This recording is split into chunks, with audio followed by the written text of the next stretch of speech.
I was offered a position as Associate Professor of Medicine and Chief of Scientific Visualization at Yale University in the Department of Medicine. And my job was to write many of the algorithms and code for NASA to do virtual surgery in preparation for the astronauts going into deep space flight so they could be cut in robotic pods. One of the fascinating things about what we were actually working on is that we were seeing, using the new kind of scanning technologies, things that had never been seen before. I mean, not only in disease management, but also things that allowed us to see things about the body that just made you marvel.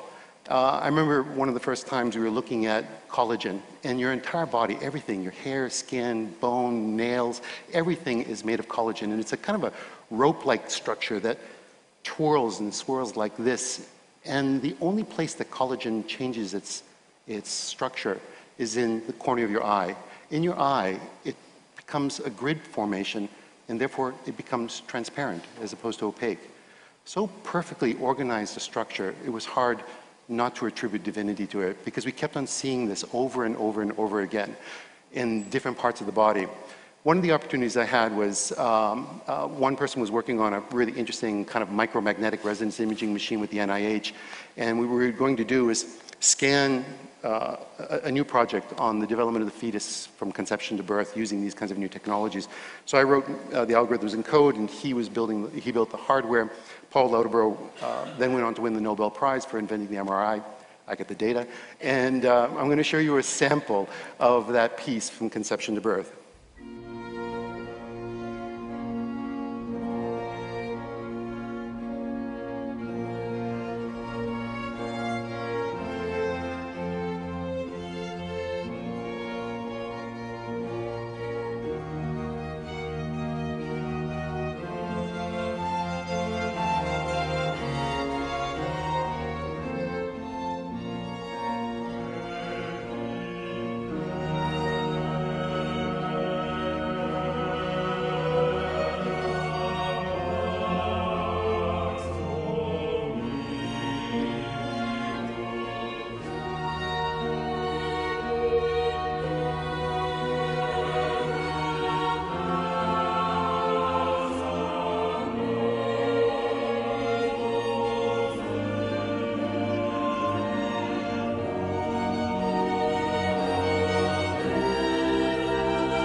Thank you.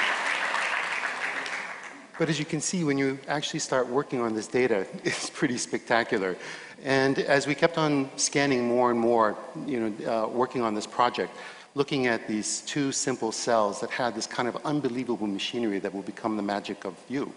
And as we kept on working on this data, looking at small clusters of the body, these little, pieces of tissue that were the trophoblast coming off of the blastocyst, all of a sudden burrowing itself into the side of the uterus, saying, I'm here to stay. All of a sudden having a conversation of communications of the estrogens, the progesterones, saying, I'm here to stay, plant me, building this incredible trilinear fetus that becomes within 44 days something that you can recognize, and then at 9 weeks is really like a kind of a little human being. The marvel of this information, how do we actually have this biological mechanism inside our body to actually see this information? I'm going to show you something pretty unique. Here's a human heart at 25. It's just basically 2 strands. And like this magnificent origami, cells are developing at 1 million cells per second at 4 weeks as it's just folding on itself. Within 5 weeks, you can start to see the early atrium and the early ventricles. 6 weeks, these folds are now beginning with a papilla on the inside of the heart, actually being able to pull down each one of those valves in your heart until you get actually a mature heart, and then basically the development of the entire human body. The magic of the mechanisms inside each genetic structure saying exactly where that nerve cell should go. The complexity of these, the mathematical models on how these things are indeed done are beyond human comprehension. Even though I am a mathematician, I look at this with a marvel of how do these instruction sets not make these mistakes as they build what is us. It's a mystery, it's magic, it's divinity. I mean, then when you start to take a look at an adult life, take a look at this little tuft of capillaries. It's just a tiny substructure, microscopic, but basically by the time you're at 9 months and you've given birth, you have almost 60,000 miles of vessels inside your body. I mean, and only 1 mile is visible, 59,999 miles that are basically bringing nutrients and taking waste away. The complexity of building that within a single system is, again, beyond any comprehension of any existing mathematics today. And then instruction set from the brain to every other part of the body. Look at the complexity of the folding. Where is this intelligence of knowing that a fold can actually hold more information? So as you actually watch the baby's brain grow, and this is one of the things that we're doing right now. We're actually doing a longitudinal studies of actually scanning babies' brains from the moment they're born every 6 months until they're 6 years old. We're going to be doing actually about 250 children, watching exactly how the jirai and the sukai of the brains fold to see how this magnificent develop actually turns into memories and the marvel that is us. And it's not just our own existence, but how does the woman's body understand to have genetic structure that not only builds her own, but then has the understanding that allows her to become a walking immunological cardiovascular system that basically is a mobile system that can actually nurture, treat this child with the kind of marvel that is beyond, again, our comprehension, the magic that is existence, that is us. Thank you.